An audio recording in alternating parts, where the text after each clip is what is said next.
April 18 கணித வரலாற்றுல இது ஒரு கோல்டன் டேன்னு சொல்லலாம். ஏன் தெரியுமா? இந்த ஒரே நாள்ல பல நூற்றாண்டுகளா நம்ம உலகத்தையே மாத்தின சில பிரில்லியன்ட் மைண்ட்ஸ் வாழ்ந்திருக்காங்க. வாங்க அவங்கள பத்தி பார்க்கலாம். இந்த டைம்லைன்ல ஒவ்வொருத்தரா சேர்த்து இந்த நாளோட கதையை நாம உருவாக்க போறோம்.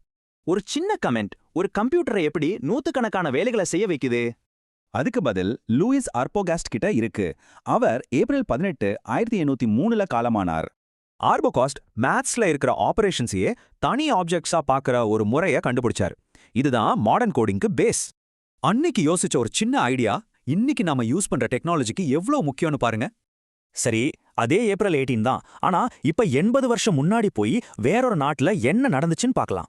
சனி கிரகத்துக்கு மட்டும் ஏன் அழகான ரிங்ஸ் இருக்கு, நம்ம பூமிக்கு ஏன் இல்லைன்னு என்னைக்காவது யோசிச்சிருக்கீங்களா? அடுத்து நம்ம பார்க்க போறது எட்வர்ட் ரோச். இவரும் ஏப்ரல் 18, 1883ல தான் காலமானார். ஒரு நிலா அதோட கிரகத்துக்கிட்ட ரொம்ப நெருக்கமா போனா எந்த பாயிண்ட்ல அது உடைஞ்சு சிதறிடும்னு ரோச் கணக்கு போட்டார்.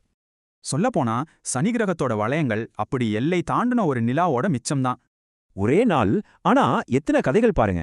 சரி, மறுபடியும் ஏப்ரல் 18க்கு போலாம். ஆனா இந்த தடவை ஒரு பிறப்புக்காக. ஸ்லோ இன்டர்நெட்ல கூட ஆப்ஸ்ல எப்படி பாட்டு அவ்வளோ கிளியரா கேக்குது? இதுக்கு பதில் ஏப்ரல் 18, 1892ல பிறந்த டிமிட்ரி மென்ஷியோ கிட்ட தான் இருக்கு. அவரோட ட்ரிக்னாமெட்ரிக் சீரிஸ் ரிசர்ச் தான் சவுண்ட சுருங்கி டிஜிட்டல் ஃபைலா மாத்துறதுக்கு அடிப்படை. நம்ம கேக்குற ஒவ்வொரு பாட்டுக்கு பின்னாடியும் இவ்வளவு கணக்கு இருக்கிறது ஆச்சரியமா இல்ல? சரி, வாங்க தொடரலாம். அதே நாள் சில வருஷங்கள் கழிச்சு கணிதத்தை வேற மாதிரி பார்த்த ஒருத்தர். கணிதம்னா வெறும் நம்பர்ஸ், ஈக்குவேஷன்ஸ் தானே. ஆனா அதை ஒரு சமூக மாற்றத்துக்கான கருவியா பயன்படுத்த முடியுமா? ஏப்ரல் 18, 1901ல பிறந்த பெண்டோ கிராசாவுக்கு பதில் நிச்சயமா ஆம் தான். அவரோட கருத்துப்படி கணிதம் சமூகத்துல இருந்து வர்றது. அது நம்ம கலாச்சாரத்தோட ஒரு பகுதி.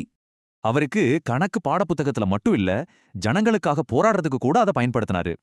ஆர்போகாஸ்ட், ரோச், மென்ஷோ, கராசா, இந்த வரிசையில கடைசியா ஆல்பர்ட் ஐன்ஸ்டீனும் இதே நாள்ல தான் காலமானார். இவங்க எல்லாருமே ஒரு விஷயத்தை தான் கேட்டாங்க. இந்த குழப்பத்துக்குள்ள ஒளிஞ்சிருக்கிற பேட்டர்ன் என்ன? அவங்க கேட்டதால நமக்கு கோடிங், மியூசிக் ஸ்ட்ரீமிங் எல்லாம் கிடைச்சது. அடுத்து நீங்க என்ன பேட்டர்னை கண்டுபிடிக்க